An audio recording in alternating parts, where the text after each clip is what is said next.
हाय। तो आज के हमारे संगे আসছে हुसैन भाई।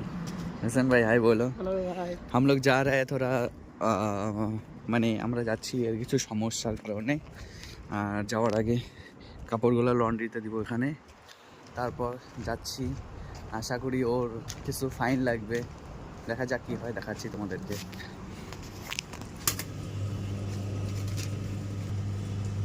নিয়ে নিলাম। আর এই হচ্ছে তার ফাতুরা, এখানে স্লিপকে ফাতুরা বলে অ্যাকচুয়ালি।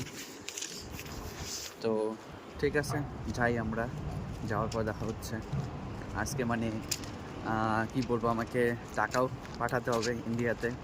আমরা মানে কি বলবো, আমাদের স্যালারি আসার পর আমরা 2 দিনের বড় লোক আর কি। তারপর 3 দিনের দিন আমরা গরিব হয়ে যাই, আবার যেই কি সেই। কিন্তু সেভিংস কিছুটা হয় ইন্ডিয়াতে যাওয়ার পর। আমার কাছে থাকলে তো আমি বাস এখানে গিয়ে ধামাকাধার এইটা কিনবো ওইটা কিনবো, শেষ। আমার কাছে টাকা থাকে না অ্যাকচুয়ালি, আমি রাখতে পারি না টাকা, সব শেষ হয়ে যায়। চলো যাই, হোসেন ভাইয়ের কাজটা করি।